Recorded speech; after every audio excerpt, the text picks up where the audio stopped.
স্বাগত নিউজ 24 দিনের সংবাদে আপনাদের সাথে আছি আমি আকাশ এহসান।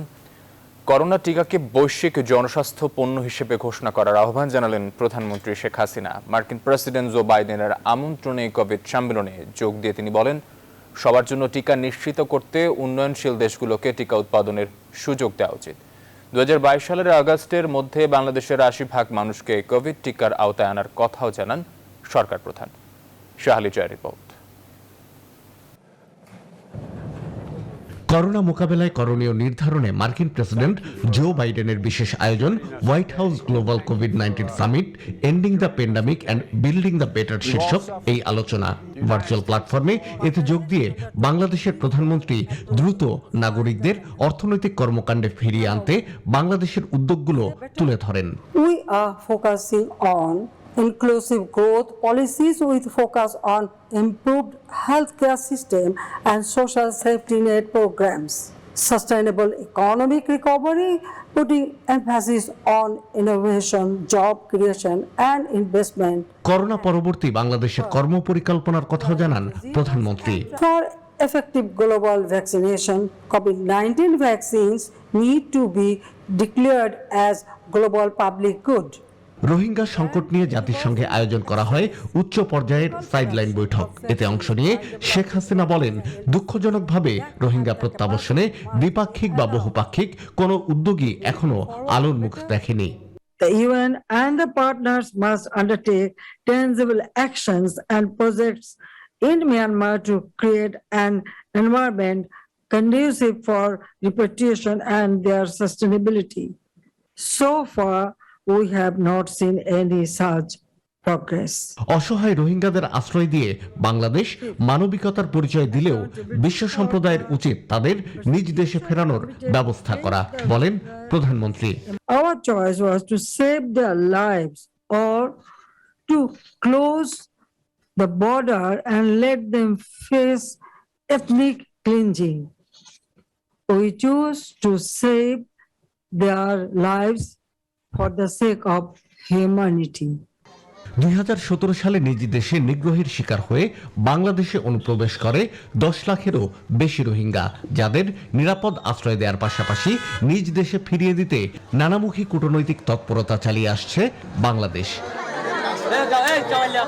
শাহ আলী জয়, নিউজ 24, ঢাকা। রোহিঙ্গা সংকট সমাধানে জাতিসংঘের উচ্চ পর্যায়ের বৈঠকে আলোচনা হচ্ছে। কোভিডের মতো বড় ইস্যুতেও রোহিঙ্গা সংকট পাশ কাটিয়ে যায়নি। নিউ ইয়র্কে সংবাদ সম্মেলনে কথা জানান পররাষ্ট্রমন্ত্রী ডক্টর এ কে আব্দুল মোমেন। যুক্তরাষ্ট্র করোনা টিকার প্রযুক্তি ও ফর্মুলা দিলে বাংলাদেশও পেতে চেষ্টা করবে বলে জানান পররাষ্ট্রমন্ত্রী। নিউ ইয়র্ক থেকে সুলতানুর রহমানের রিপোর্ট। পররাষ্ট্রমন্ত্রী যে ব্রিফিংটি করেছে সেটির একটু সর্বশেষ অবস্থাটি আমি জানিয়ে দিচ্ছি। সেটি হচ্ছে যে আজকে সারা দিনভর প্রধানমন্ত্রী দ্বিপাক্ষিক এবং সাইডলাইনে বেশ কয়েকটি বৈঠক করেছেন। তার মধ্যে সবচেয়ে গুরুত্বপূর্ণ যে বিষয়টি ছিল বলে উল্লেখ করেছেন পররাষ্ট্রমন্ত্রী আব্দুল মোমেন। তিনি বলেছেন যে বাংলাদেশ সফলভাবে করোনা ভাইরাস মোকাবেলা করেছে বলে প্রধানমন্ত্রী যেমন উল্লেখ করেছে, তেমনি বিশ্বের বিভিন্ন দেশ থেকেও তারা যেই সাড়া পেয়েছে, তাতে করে বাংলাদেশে যে কম সংখ্যক মানুষের মৃত্যু হয়েছে তাতে অনেকেই বিস্ময় প্রকাশ করেছে। আপনারা জেনে আপনার খুশি হবেন, ভ্যাকসিন তৈরি করার আগে আমরা ভ্যাকসিন যদি তৈরি হয় তাহলে আমাদের যাতে এটা পাইতে পারি আমরা সেই জন্য টাকাও দিয়েছি, উই কন্ট্রিবিউট, এবং বিগ অ্যামাউন্ট আমরা কন্ট্রিবিউট করেছি। এবং এটা হয়েছে যদি শেখাচ্ছি না হইতেন কেউ কোনদিন কন্ট্রিবিউট করতে হবে। আমেরিকার প্রেসিডেন্ট তিনি ঘোষণা দিয়েছেন যে আমেরিকার যে ভ্যাকসিন গুলো মডার্না, ফাইজার এবং জনসন অ্যান্ড জনসন, এই ভ্যাকসিন গুলোর টেকনোলজি ফর্মুলা বিশ্বের বিভিন্ন দেশকে দেয়া হবে। সেই প্রশ্নের জবাবে পররাষ্ট্রমন্ত্রী বলেছেন যে যদি সত্যিকার অর্থে আমেরিকা এই টেকনোলজি গুলো দিয়ে থাকে তাহলে অবশ্যই বাংলাদেশ সেটি পাওয়ার জন্য চেষ্টা করবে। আমরা সেটা চেয়েছি যে আমরা চাই যে আমাদের ক্যাপাসিটি আছে, Bangladesh has the capacity to produce, but we need to know this technology. আমরা এগ্রিমেন্ট করতেছি, এগ্রিমেন্ট যেটা আমরা করেছি এটা হলো যে ওরা আমাদের বাল্ক দেবে, কি যে বলে র মেটেরিয়াল দেবে। আফগানিস্তান ইস্যুর কারণে রোহিঙ্গা ইস্যুটি চাপা পড়ে গেছে কিনা এই প্রশ্নটি বারবার করে উঠে এসেছে। যে আফগানিস্তানের ইস্যুতে কিছুটা অনেকের ধারণা ছিল বোধহয় রোহিঙ্গা সাইডলাইনে চলে যাবে। নো, রোহিঙ্গাটার উপরে সবাই এখনো তৎপর এবং তারই পার্টিসিপেশন, স্বেচ্ছায় এরা পার্টিসিপেট করেছেন। তার নমুনা, তার দৃষ্টান্ত হচ্ছে রোহিঙ্গা ইজ এ লাইফ, এবং সেখানে তারা বলেছেন, এক বাক্যে বলেছেন যে Rohingya should go back to their country. বাংলাদেশের প্রতি যে সহযোগিতার হাত বিশ্ব নেতৃবৃন্দ বাড়িয়েছে, ভবিষ্যতে তা আরো অব্যাহত রাখবে এই প্রতিশ্রুতিও পাওয়া গেছে বলে জানিয়েছেন পররাষ্ট্রমন্ত্রী আব্দুল মোমিন। আগামী বছর থেকে উন্নয়নশীল দেশগুলোকে 50 কোটি ডোজ ফাইজারের করোনা টিকা দেবে যুক্তরাষ্ট্র। বুধবার এ ঘোষণা দেন মার্কিন প্রেসিডেন্ট জো বাইডেন। বাড়তি টিকা নিয়ে উন্নয়নশীল দেশগুলো যুক্তরাষ্ট্রের প্রতিশ্রুত টিকার মোট সংখ্যা 100 কোটি ছাড়িয়ে যাবে। যুক্তরাষ্ট্রকে ভ্যাকসিনের অস্ত্রাগারে পরিণত করার অঙ্গীকার করেছেন মার্কিন প্রেসিডেন্ট। এদিকে জলবায়ু পরিবর্তনের জন্য মানবিকতা বাড়ানোর এখনই সময় এসেছে বলে মন্তব্য করেছেন ব্রিটিশ প্রধানমন্ত্রী বরিস জনসন। নিজেদের ওপর থেকে সকল মার্কিন ও ইইউর নিষেধাজ্ঞা প্রত্যাহারের দাবি জানিয়েছেন ভেনেজুয়েলার প্রেসিডেন্ট নিকোলা মাদুরো। অন্যদিকে জাতিসংঘ সাধারণ পরিষদের অধিবেশনে তালেবানের অংশগ্রহণের প্রস্তাবের বিরোধিতা করেছে জার্মানি। সাধারণ পরিষদের অধিবেশনে 21 সেপ্টেম্বর থেকে 27 সেপ্টেম্বর পর্যন্ত অনুষ্ঠিত হবে।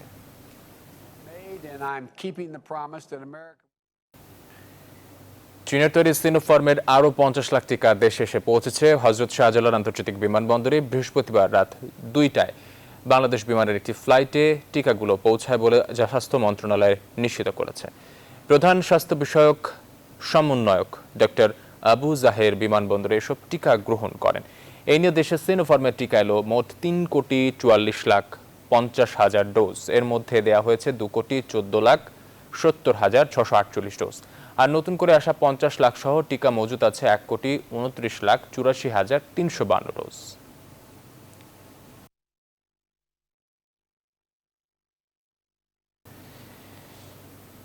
এই বছরের মধ্যেই বাংলাদেশে 5G নেটওয়ার্ক চালুর কথা বললেন প্রধানমন্ত্রী তথ্য এবং যোগাযোগ প্রযুক্তি বিষয়ক উপদেষ্টা সজীব ওয়াজেদ জয়। মঙ্গলবার নিউ ইয়র্কে একা গোল টেবিল আলোচনায় মোবাইল ফোনের 5ম জেনারেশন ইন্টারনেট নেটওয়ার্ক চালুর কথা বলেন তিনি। প্রত্যন্ত অঞ্চলে ইন্টারনেটের গতি বাড়ানোর বিষয়ে প্রধানমন্ত্রীর পুত্র বলেন, অতিরিক্ত স্পেকট্রাম ব্যবহার করে মোবাইল অপারেটরগুলো দুর্গম গ্রামীণ এলাকাগুলোয় 4G চালু করতে পারবে। বর্তমানে দেশে 4G সেবা চালু আছে। 5G চালু ইন্টারনেটের গতি কয়েক গুণ বেড়ে যাবে, ফলে কাজের সুবিধাও যাবে বেড়ে।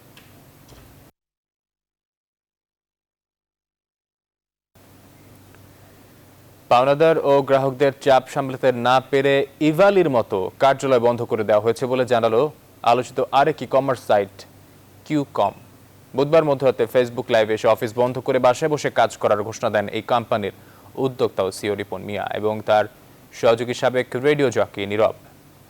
এই সময় গ্রাহকদেরকে তাদের বাসাবাড়ির নিচে ভিড় না করার অনুরোধ করেন তারা। করোনা মহামারী কালে ই কমার্সের প্রসার ঘটার পাশাপাশি বিভিন্ন সাইট খুলে প্রলোভন দেখিয়ে গ্রাহকদের কোটি কোটি টাকা হাতিয়ে নেওয়ার অভিযোগও উঠেছে। বুধবার এ বিষয়ে পদক্ষেপ নেওয়ার কথা জানালো বাণিজ্যমন্ত্রী টিপু মুর্শি।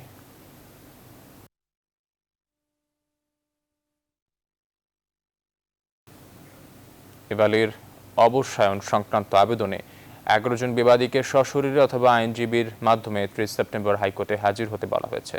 বৃহস্পতিবার লিখিত রায়ে আদেশ দেওয়া হয়। এর আগে বুধবার এক রিটের প্রেক্ষিতে হাইকোর্টের বিচারপতি মোহাম্মদ খুরশেদ আলম সরকারের একক বেঞ্চ ই কমার্স প্ল্যাটফর্ম ইভালির সব ধরনের সম্পদ বিক্রি ও হস্তান্তরের নিষেধাজ্ঞা জারি করেন। একই সঙ্গে ইভালিকে কেন অবসায়ন করা হবে না তা জানতে চেয়ে নোটিশ জারি করেছেন। লিখিত আদেশে বলা হয়েছে, Evaly limited register joint stock companies and firms, Bangladesh financial intelligence unit, consumer rights protection bureau, Nagad bKash Bangladesh প্রতিযোগিতা কমিশন, eCAB, association of Bangladesh, BASIS Bangladesh bank ও বাণিজ্য সচিবকে তাদের ব্যাখ্যা দিতে বলা হয়েছে। প্রায় 5 মাস আগে ইভালিতে অর্ডার করা ওয়াশিং মেশিন না পাওয়ায় রিট করেন তিনি।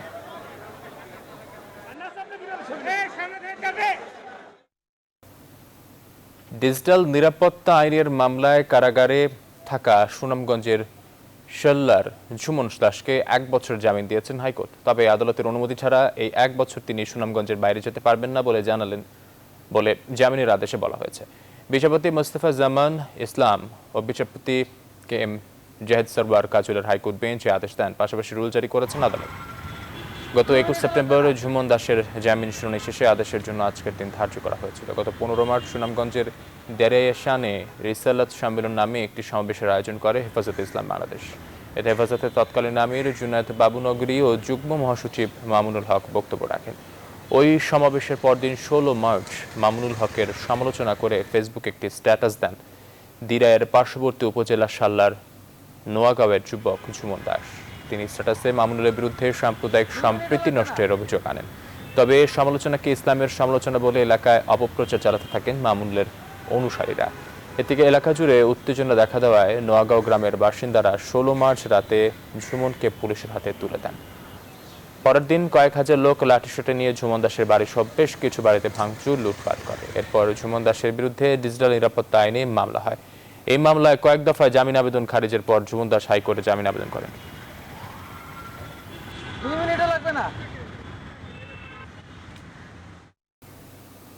ঢাকায় গাড়ির গতি আর হাঁটার গতির গড় একই। গবেষণা বলছে পিক আওয়ারে গাড়ির গতির গড় ঠেকেছে মাত্র 5 কিলোমিটারে। বুয়েটের অ্যাক্সিডেন্ট রিসার্চ ইনস্টিটিউটের গবেষণায় যানজটের রাজধানীতে প্রতিদিন নষ্ট হচ্ছে 37,000 কোটি টাকার কর্মঘণ্টা। এর জন্য রাস্তার তুলনায় অতিরিক্ত গাড়ির চাপকেই দুষলেন বিশেষজ্ঞরা। বিআরটি বলছে গেল 1 দশকে দেশে গাড়ি বেড়েছে 33 লাখ, বিপরীতে নতুন রাস্তা বেড়েছে যৎ সামান্যই।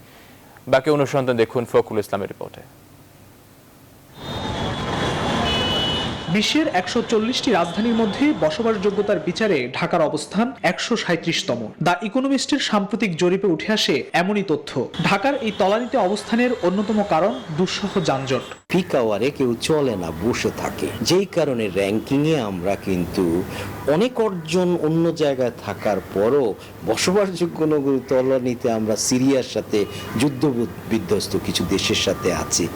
বুয়েটের অ্যাক্সিডেন্ট রিসার্চ ইনস্টিটিউটের গবেষণা বলছে 1 দশক আগে ঢাকায় গাড়ির গতি ছিল 21 কিলোমিটার, তা নেমে গড়ে এখন 5 কিলোমিটার। রাস্তা যা আছে বিপরীতে উদ্বেগজনক হারে বাড়ছে গাড়ির সংখ্যা। বাংলাদেশ রোড ট্রান্সপোর্ট অথরিটি বলছে গত 1 দশকে দেশে গাড়ি বেড়েছে 33 লাখের বেশি। ঢাকাতে 11 লাখ বেড়ে ছোট বড় মিলিয়ে গাড়ির সংখ্যা প্রায় 17 লাখ। এর মধ্যে সারা দেশে ব্যক্তিগত 4.5 লাখ গাড়ির 4 লাখই চলে ঢাকায়। যানজটের যেটা কারণ সারা বাংলাদেশে মোটরসাইকেলের পরিমাণ বেড়ে গেছে। মানুষ যাতে এই একটু কম সময়ের ভিতর তারা যেতে পারে, এই কারণেও হয়তো গাড়ির সংখ্যা বাড়তে পারে। সড়কে ট্রাফিক ব্যবস্থাপনার দুর্বলতাকেও যানজটের অন্যতম কারণ মনে করেন অনেকে। প্রত্যেকটা রোড কিন্তু গাড়ি দ্বারা অকুপাইড, সে অনুযায়ী তো রোড এক্সপান্ড হয়নি। সিগন্যাল সিস্টেমগুলো তো আসলে অনেক আগের, এগুলো ইনস্টল করা, সরেজমিনে ভিজিট করে বাস্তবতা নিরীক্ষে আমাদের প্রতিবেদন মাননীয় মেয়র মহোদয়কে আমরা সাবমিট করেছি এবং এটা ইমপ্লিমেন্ট করে দিলে আমরা অপারেশন যখন করব তখন কিন্তু মানুষ সার্ভিসটা কিন্তু বেশি পাবে তুলনামূলকভাবে। যাত্রী ভোগান্তি নিরসনে দশকের পর দশক কার্যকর গণপরিবহন ব্যবস্থা চালুর পরিকল্পনা নেওয়া হলেও অদৃশ্য কারণে বরাবরই ভেস্তে যাচ্ছে সে উদ্যোগ।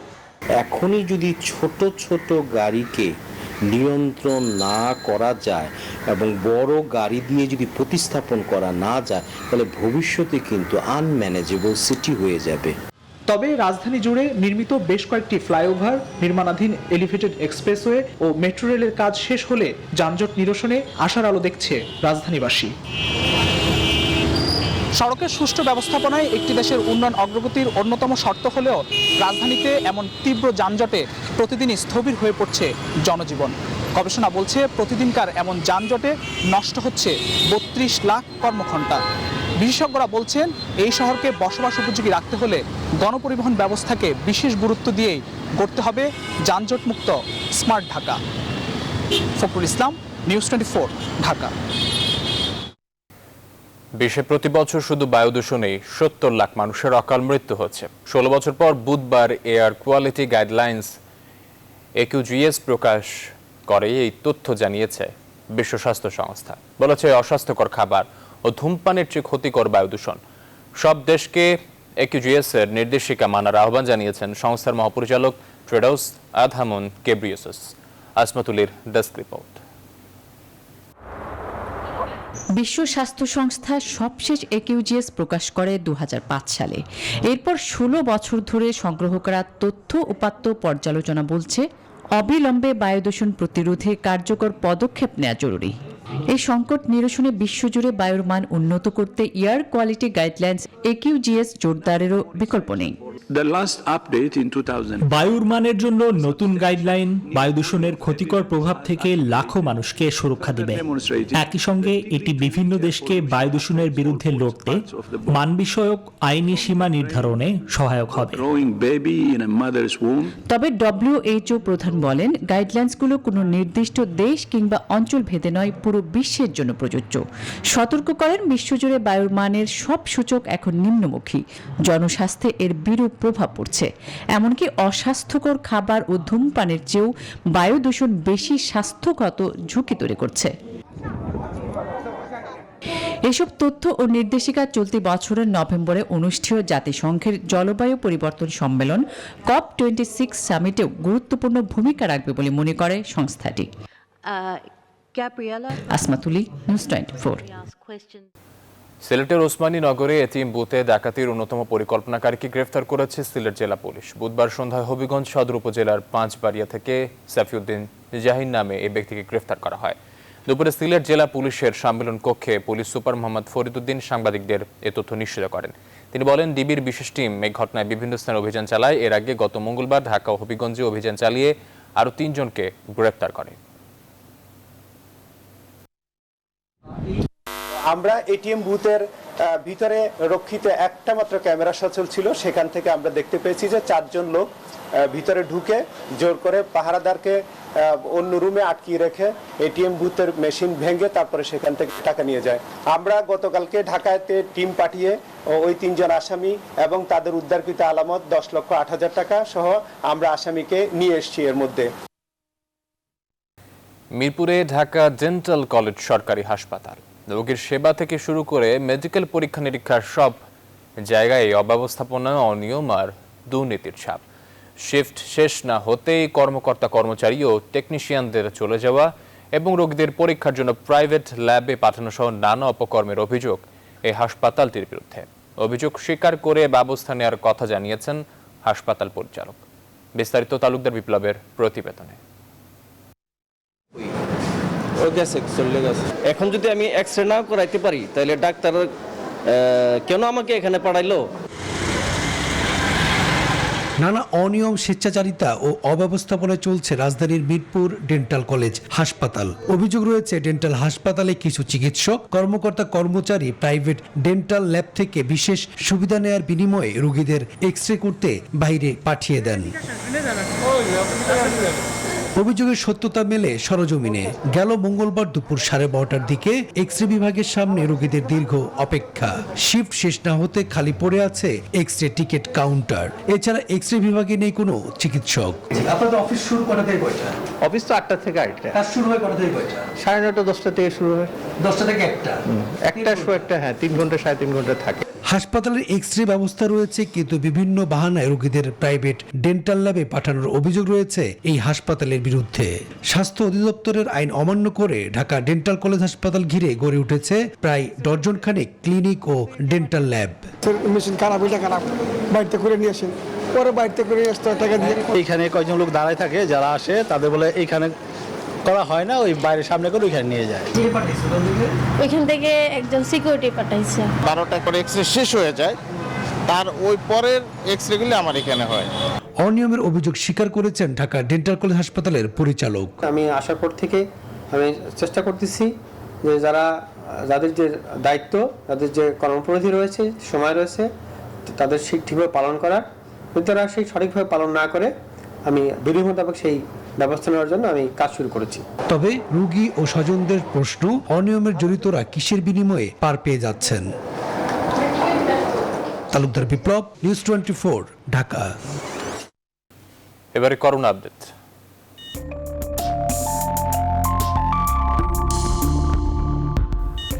গেল 1 মাস ধরে সারা দেশে করোনায় আক্রান্ত ও মৃত্যুর হার নিম্নমুখী। শনাক্তের হার কম হওয়ায় হাসপাতালে কমেছে নতুন রোগীর চাপ। 24 ঘন্টায় করোনা উপসর্গে কয়েক জেলায় প্রাণ হারিয়েছেন 11 জন। রাজশাহী মেডিকেলের করোনা ওয়ার্ডে 1 জনের মৃত্যু হয়েছে। ময়মনসিংহ মেডিকেল কলেজ হাসপাতালের করোনা ইউনিটে 4 জনের মৃত্যু হয়েছে। চট্টগ্রামের করোনা ডেডিকেটেড হাসপাতালে 2 জনের মৃত্যু হয়। এছাড়া বরিশাল ও যশোরে 1 জন করে এবং কুষ্টিয়ায় 2 জন মারা গেছেন।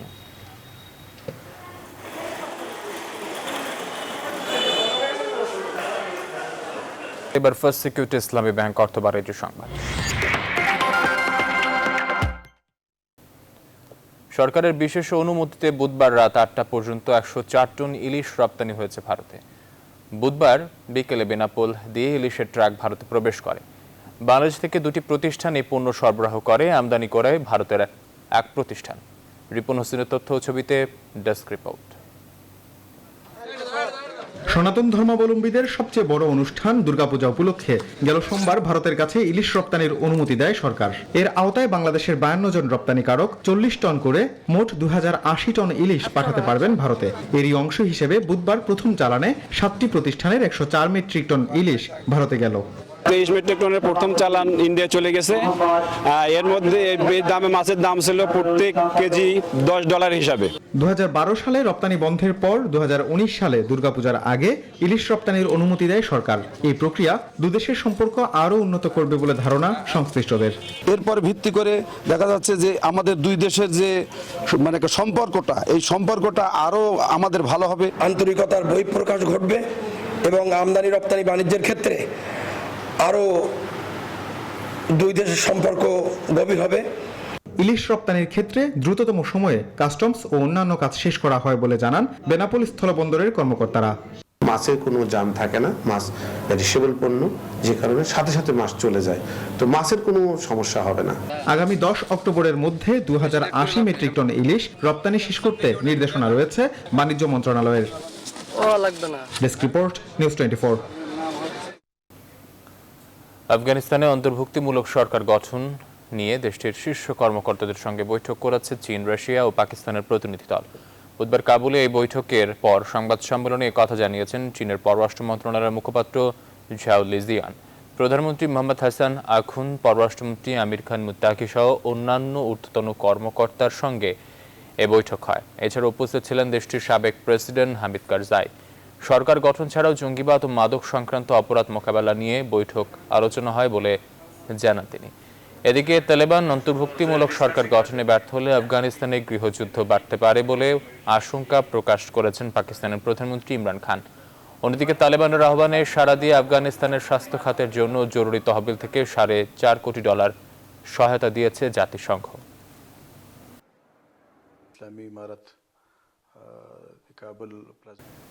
সিলেটে 4 দিনের একমাত্র টেস্টে বাংলাদেশ অনূর্ধ্ব 19 দলের বিপক্ষে 122 রানে পিছিয়ে থেকে দ্বিতীয় দিনের ব্যাট করছে আফগানিস্তান যুব দল। প্রথম দিন বাংলাদেশ 162 রানে অল আউট হলে জবাবে 40 রানে 2 উইকেট হারিয়ে প্রথম দিনের খেলা শেষ করে আফগানরা। এর আগে সিলেটে ওপেনিংয়ে নামা নাবিল ও ইফতেখারের ব্যাটে ইনিংসের সূচনা ভালো করে বাংলাদেশ। এই দুইজনের জুটি থেকে আসে 46 রান। নাবিল 20 রানে ফেরার পর 37 রানে আউট হন ইফতেখার। এরপর খালিদ দ্রুত ফেরল। মেহরাবের 28 ও আইস মোল্লার 39 রানে ভর করে 162 রানের বেশি তুলতে পারেনি বাংলাদেশ। জবাবে ব্যাট করতে নেমে শাফি ও জাজাইয়ের উইকেট হারিয়ে 40 রান সংগ্রহ করে প্রথম দিন শেষ করে আফগানিস্তান যুব দলের জন্য।